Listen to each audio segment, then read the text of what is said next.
नमस्कार मित्रांनो, साधी माणसे या मालिकेच्या आजच्या भागामध्ये आपण बघणार आहोत. इथे निरूपा आता मीराच्या आईवरती खूप जोरजोरात ओरडत असते आणि तिला म्हणत असते, काय गरज होती फुलवालीची आई, तुला माझ्या सुनेला प्रश्न विचारायची, तू कोण आहे तिला प्रश्न विचारणारी. तेव्हा आता आजी म्हणू लागते, अगं निरूपा काय बोलायलीस तू, कशाला भांडतेस लक्ष्मी बरोबर. तेव्हा लगेच आता मीरालाही खूपच वाईट वाटत असतं. त्याच वेळेस निरूपा म्हणू लागते, अहो फॉरेनचे बाबा कसे असतात तुम्हाला माहीत तरी आहे का. चालले तुम्ही सांगायला, तुमचं फुलाचं दुकान इकडे ते सांभाळता येत नाही नीट, आणि राहता तरी कुठल्या जागेत, सोसायटीत एका बारीकशा रूममध्ये, आणि चाललेत देविकाच्या बाबांना नाव ठेवायला. तुमचा काही अधिकार नाहीये तिच्या बाबांना नाव ठेवण्याचा. तेव्हा लगेच आजी म्हणू लागते, अगं निरूपा काय बोलायलीस, तसं पाहायला गेलं तर मग मीही निरूपा देविकाला तिच्या बाबांबद्दल विचारलं होतं, मग तसं तू मलाही ओरडायला पाहिजे का. तेव्हा लगेच निरूपा म्हणू लागते, सासूबाई तुम्ही आपल्या घरातल्या आत, हे लोक बाहेरचे असूनही आपल्या घरात का नाक खुपसायलेत. आता मात्र मीराच्या आईला खूपच वाईट वाटतं, तिच्या डोळ्यातून अश्रू आलेले असतात. तेव्हा लगेच आजी म्हणू लागते, बाद झालं निरूपा, आता अति होतंय बरं का. लग्नाचा मुहूर्त जवळ आलाय आणि तू काय भांडायलीस त्यांच्याबरोबर. तेव्हा लगेच पार्वती येते आणि म्हणू लागते, अगं निरू कशाला भांडतेस तू, भांडू नको बरं, हे बघ मुहूर्त जवळ आलाय, आधी लग्न करणं आपल्याला गरजेचे, चल बरं पटकन. त्याच वेळेस आजी म्हणू लागते, निरूपा एकदा हे लग्न पार पडू दे, मग बघते मी तुझ्याकडे. तर आता लगेच निरूपा पंकज आणि देविकाला इकडे स्टेजवरती घेऊन येते. आता गुरुजींनी इथे पूजेला सुरुवात केलेली असते. आता मात्र सगळे लग्नाचे विधी पार पडत असतात. त्याच वेळेस आता इकडे मंगलाष्टका सुरू होतात. तेव्हा मात्र सर्वजण खुश असतात आणि सर्वजण आता इथे पंकज आणि देविकावरती अक्षदा टाकत असतात.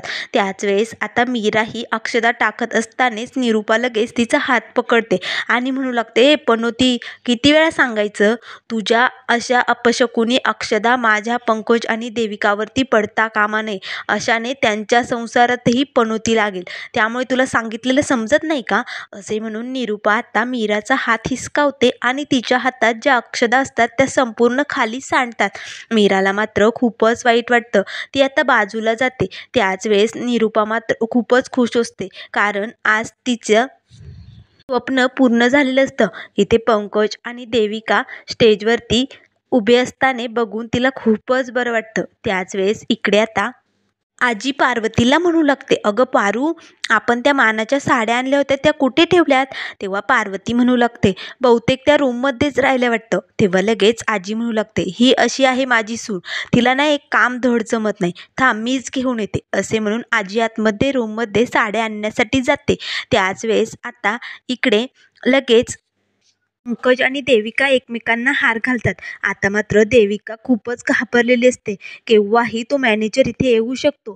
ती सारखी आजूबाजूला इकडे तिकडे बघत असते आणि सोनालीला खुणवत असते. त्याच वेळेस आता लगेच निरूपाजवळ मीरा येते आणि मीरा लगेच निरूपाला म्हणू लागते, सासूबाई तुम्ही मला खूप काही बोलता, तरी मी तुम्हाला काय बी बोलत नाही, मी सगळं काही ऐकून घेते, पण आज तुम्ही सर्वांसमोर माझ्या आईचा अपमान केला, ते मला बिलकुल आवडलं नाही, तुम्ही असं नको होतं करायला. आता मात्र लगेच निरूपा मीराचा हात ओढते आणि तिला आपल्या जवळ बसवते आणि म्हणू लागते, अगं ये फुलवाली, तुला सांगितलेलं समजत नाही का, मी किती वेळा सांगितलं, तू आणि तुझ्या घरच्यांची इथे राहण्याची लायकीच नाहीये, तू माझ्या बबड्याच्या लग्नात नकोच होती मला, पण काय करणार, एक पनोती मी बाहेर हकलवली, पण दुसरी पनोती इथेच लुडबुड लुडबुड करत असते, त्यामुळे ना मला हे सगळं बोलावं लागते. तेवढ्यात आता स्टेजवरनं गुरुजी म्हणू लागतात, मीरा चल पटकन, तुला नवरा नवरीची गाठ बांधायची, मग सप्तफेरे झाले पाहिजे की नाही पटकन, चला पटकन, मग सप्तपदी पार पाडायची. आता मात्र लगेच सुधाकर भाऊ म्हणू लागतात, अगं मीरा बघतेस काय, गुरुजी बोलावताय ना तुला गाठ बांधायला, जा पटकन गाठ बांध बरं. आता मीरा लगेच बाबांना होकार देते आणि तिथनं निघालेली असते. त्याच वेळेस निरूपा म्हणू लागते, थांब, असे म्हणून निरूपा मीराचा हात पकडते आणि म्हणू लागते, काय गं फुलवाली, तुला किती वेळा सांगितलं माझ्या बबड्याच्या लग्नात तुझी ही पनोती नकोय, पण तुला सांगून समजतच नाहीये. कसं सांगावं तुला ना तेच कळत नाहीये. अगं तू आणि तुझे घरचे मला या लग्नात नकोय, त्यामुळे ना चालती हो इथनं. आता मात्र मीराला खूपच वाईट वाटतं. मीराची आई ही रडत असते, कारण मीराच्या सासूने सगळ्यांसमोर त्यांचा अपमान केलेला असतो.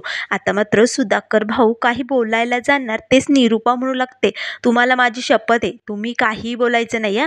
तेव्हा निरूपा म्हणू लागते, ए फुलवाली, सांगितलेलं समजत नाही का, मला तू आणि तुझ्या घरचे माझ्या पंकजच्या लग्नात नकोय, त्यामुळे चालती हट इथनं आणि तुझ्या घरच्यांनाही घेऊन जा. आता मात्र मीराला खूपच वाईट वाटतं. ती धावतच तिथनं बाहेर जाते. त्याच वेळेस तिच्या पाठोपाठ राज, मधू आणि तिची आईही बाहेर जातात. तर इकडे आता सत्या गाडी चालवत असतो. त्याच वेळेस आता मॅनेजर म्हणत असतो, बघ आता सोडणार नाही हिला, माझा फोन उचलत नाही, माझा सोडणार नाही हिला. या बायकांना ना असं गाठायला पाहिजे ना की बस, बघ आता नाही तुला लग्नाशिवाय ठेवलं ना तर नावाचा मॅनेजर नाही. आता मात्र सत्याला खूपच राग येतो. तेव्हा सत्या मनाशीच म्हणू लागतो, एका मुलीचं लग्न मोडायला याला लाज नाही वाटत? लग्न मोडल्यानंतर काय परिणाम होतात ना हे मी जवळून बघितलेत. आता लगेच सत्याला पंकज जेव्हा लग्न सोडून पळालेला असतो तेव्हा मीराच्या आईचे काय हाल झालेले असतात हे सगळे काही क्षण आठवू लागतात. तेव्हा लगेच सत्या म्हणू लागतो, ते काय बी असू दे, मी याला असं करू देणार नाही. आता मात्र लगेच सत्या गाडी थांबवतो आणि लगेच मॅनेजर त्याला विचारू लागतो, काय रे तुला काय झालं, गाडी का थांबवली, चल पटकन मला जायचंय. तेव्हा सत्या म्हणू लागतो, थांबा सांगतो मी गाडी का थांबवली. असे म्हणून सत्या गाडीतनं उतरतो आणि मॅनेजरलाही बाजूला खाली ओढतो. आता मात्र सत्या लगेच मॅनेजरची कॉलर पकडून त्याला मारू लागतो. तेव्हा मॅनेजर म्हणत असतो, अरे तू मला मारतोस का, ते तरी सांगशील का. तेव्हा लगेच आता सत्या म्हणू लागतो, सांगतो ना, नक्की सांगतो. तेव्हा आता लगेच सत्या म्हणू लागतो, अरे एका पोरीचं लग्न मोडणारा तू कोण रे, आणि मूळ म्हणजे तू असा बायकांबद्दल विचार करू शकतो कसा. अरे बायकांबद्दल रिस्पेक्ट आहे की नाही तुला, तुला काही अक्कल आहे की नाही बोलण्याची. आता मात्र सत्या मॅनेजरला खूपच मारू लागतो. तेव्हा मॅनेजर म्हणू लागतो, अरे व तुला काय करायचंय, मी तिचं लग्न मोडायला चाललोय, तुझी कोण आहे रे ती. तेव्हा सत्या म्हणू लागतो, ती माझी कोण बी असू दे नसू दे, पण एका बाईबद्दल आदर ठेवायचा, रिस्पेक्ट ठेवायचा, तिच्याबद्दल नीटच बोलायचा. आता मात्र सत्या इथे मॅनेजरला खूपच मारू लागतो आणि लगेच मॅनेजर म्हणत असतो, थांब मारू नको मला. तेव्हा सत्या म्हणू लागतो, कुणाचं लग्न मोडायला चाललाय तू. त्याच वेळेस मॅनेजर म्हणू लागतो, थांब मी तुला सांगतो कुणाचं लग्न मोडायला चाललोय. तर इकडे मीरा व तिची आई, मधू, राज सर्वजण बाहेर पायरीवरती बसलेले असतात. मीरा रडत असते तेव्हा तिची आई समजूत काढत असते.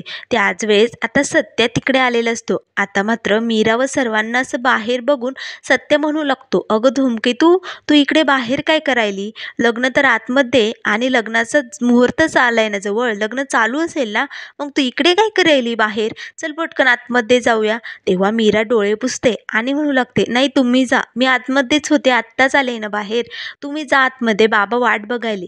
तेव्हा सत्या म्हणू लागतो, धूमकेतू काही झालंय का, काय झालंय पटकन सांग.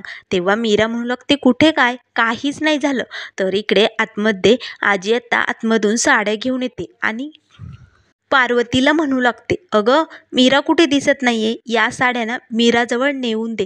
तेव्हा आता पार्वती मात्र गप्प असते. तेव्हा आजी विचारू लागते, अगं मीरा कुठे, मी काय विचारते, निरूपा काही बोलली का तिला, ती आतमध्ये नाही दिसत आहे का. तेव्हा लगेच पार्वती मात्र गप्प बसलेली असते. त्याच वेळेस आता आजी मीराला इकडे तिकडे शोधत असते.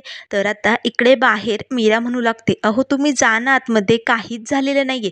तेव्हा सत्या म्हणू लागतो, धूमकेतू इकडे माझ्याकडे बघ, नक्की काहीतरी घडलंय, काय घडलंय. त्याच वेळेस राज म्हणू लागतो, अगं ताई खोटं का बोलतेस, खरं खरं सांगून टाक ना आता जे काही झालंय ते.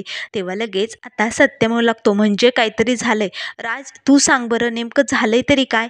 तेव्हा लगेच राज काही सांगायला जाणार तेच मीरा म्हणू लागते, राज मला आत्ता इथे भांडण तंटे नकोय, आता इथे चांगला दिवस आहे की नाही आजचा, त्यामुळे प्लीज गप्प बैस. तेव्हा लगेच सत्य म्हणू लागतो, नाही नाही मला कळायलाच हवं नेमकं काय झालंय, निरूपा काही बोलली का, सासू तू सांग मला नेमकं झालंय काय. आता मात्र लगेच मीराची आई म्हणू लागते, नाही जाऊ बाई बापू, काही झालेलं नाहीये, तुम्ही जा आतमध्ये. तेव्हा सत्या म्हणू लागतो, नाही नाही, नक्की काहीतरी घडलंय आणि ते मला समजायलाच हवं. मी 3 म्हणूच तर आकडे मोजतोय धूमकेतू. तोपर्यंत जर मला सगळं काही समजलं नाही ना, तर आतमध्ये जाऊन हे जे लग्नाचा मंडप उभा केलाय ना, हे सगळं उलटापालट करून टाकेल हां. राडा करेन इथे मी. तेव्हा लगेच आता सत्या इथे आकडे मोजू लागतो. त्याच वेळेस मीरा म्हणू लागते, थांबा, मी सांगते सगळं तुम्हाला. मीरा आता निरूपाने सगळा समोर कसा मीराच्या आईचा, मीराचा अपमान केला हे सगळं सांगू लागते. आता मात्र सत्याला खूपच राग येतो. तेव्हा सत्य म्हणू लागतो, नाही नाही, माझ्या बायकोचा आणि तिच्या घरच्यांचा अपमान करणारी ही निरूपा आहेच कोण. नाही, आता तिला सगळ्यांसमोर तुझी माफी मागावीच लागेल धूमकेतू. असे म्हणून सत्या मीराचा हात पकडतो आणि तिला आतमध्ये ओढत घेऊन जातो.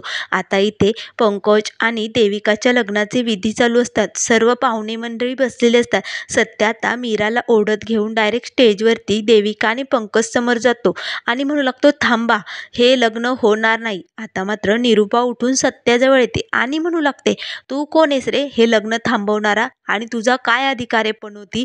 तेव्हा सत्या म्हणू लागतो, मी कोणी बी असू दे, पण मी सांगितलं ना हे लग्न होणार नाही म्हणजे नाही. जोपर्यंत तू आणि तुझा बबड्या आणि त्याची बायको हे तिघेही माझ्या बायकोची माफी मागत नाही ना, तोपर्यंत हे लग्न मी होऊच देणार नाही. आता मात्र निरूपाला राग येतो. तेव्हा लगेच निरूपा म्हणू लागते, हे होऊच शकत नाही, माझ्या बबड्याचं लग्न होणारच. तर मित्रांनो, पुढील भागामध्ये आपल्याला बघायला मिळेल. इथे आता पंकज म्हणू लागतो, ए सत्या, चल हो बाजूला, मी आणि देविका लग्नाला तयार आहोत, त्यामुळे आमचं लग्न होणार म्हणजे होणार. असे म्हणून पंकज आता लगेच देविकाच्या गळ्यात मंगळसूत्र घालायला जातो. त्याच वेळेस सत्या लगेच ते मंगळसूत्र पकडतो आणि स्वतःच्या हातात घेतो आणि म्हणू लागतो, हे बघ, सांगितलं ना, या घरची मोठी सून माझी बायको मीरा आहे आणि जोपर्यंत धूमकेतूची माफी मागत नाही तोपर्यंत मी हे लग्न होऊ देणार नाही. त्यामुळे तुम्हाला माफी मागायची की नाही ते बघा, त्याशिवाय लग्न होणार नाही. आता मात्र सत्या कशी मजा घेणार हे आपल्याला लवकरच बघायला मिळेल. त्यामुळे मित्रांनो, अशाच मालिकेंच्या अपडेट पाहण्यासाठी चॅनलला लाईक करा, सबस्क्राईब करा. व्हिडिओ पाहिल्याबद्दल धन्यवाद.